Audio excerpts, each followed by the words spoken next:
and welcome to another episode of Box Office, where I, Mandy, recommend movies and TV shows for you to watch. Usually one of them's out already, the other one is somewhere on the internet, and the other one is coming very soon, so stick around. Let's go. Give me a minute. Notes. I came prepared. So the first movie is already out in theaters. You know your girls got you on your weekends, on your days off, on your holidays. Go watch it.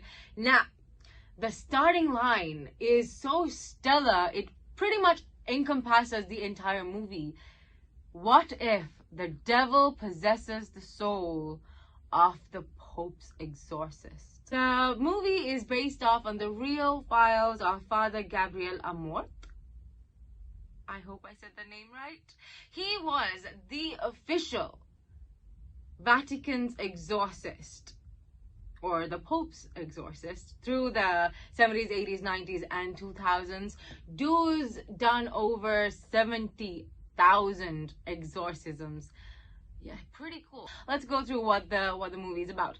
Basically, there's a young boy who is possessed, and well, the demon inside of him is like, bring me the Father. That's Father Gabriel, and basically he has found himself challenged by this evil spirit, this demonic entity, and is having trouble casting it away, and that leads him to literally go digging into like more biblical books, more religious books in the Vatican. He literally goes digging underground into the Vatican, and he actually ends up finding the sealed Vatican archives and all these like secrets that's held up in the Vatican. Like, listen, I love religion horror, or religious horror. It's probably my favorite genre in horror movies. I adore it. So movies like The Exorcist, or The Exorcism of Emily Rose, The Witch, Conjuring, As Above, So Below, one of my favorite movies of all time. Yeah, it has that nicheness to it, this aura of ancient relic mystery, and it is so exciting that we actually have a good movie, a well-produced good movie with a great cast that actually has a premise like this. Ghosted, ladies and gentlemen, what a premise for a movie. If you watched The Spy That Dumped Me, this is kind of like a swap of it. In the name of love, how far would you go? For Chris Evans, it's 5,000 miles. Cue the Proclaimers.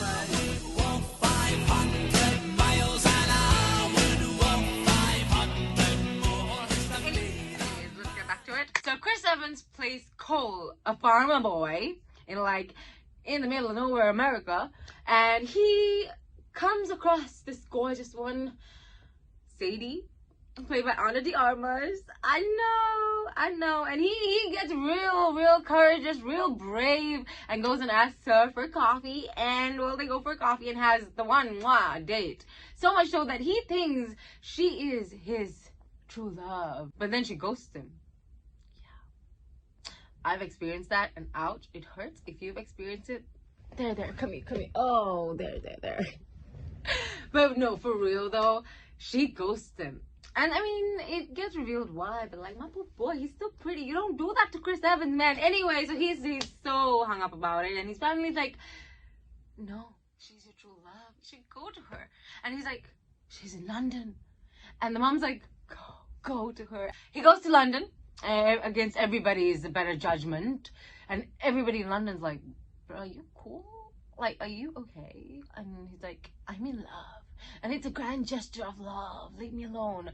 Anyway, he finds her. And the way he finds her is he gets kidnapped by the bad guys. And she comes to save him.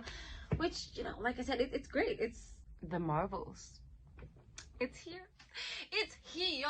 It's finally here. The Marvels. Part 2 of Captain Marvel. The continuation of Miss Marvel. It's here. The Marvels, starring Brie Larson, Teyonah Parris, and Iman Vellani, is part 2 of Captain Marvel and the continuation of Miss Marvel. And it follows our 3 ladies on a very confusing mission. Basically, there is a little bit of an investigation into a wormhole that is guided and looked over Mr. Fury himself. Yes, the Nico. And things go wrong, as they always do. It's Marvel. It is Marvel after all. And well, what happens is my three ladies end up kind of merging their powers. Basically, they all have control of each other's powers, and every time you use the other person's power, you kind of switch spots. So let's say Bree's in California, well, Captain Marvel's in California, and Miss Marvel is in New York.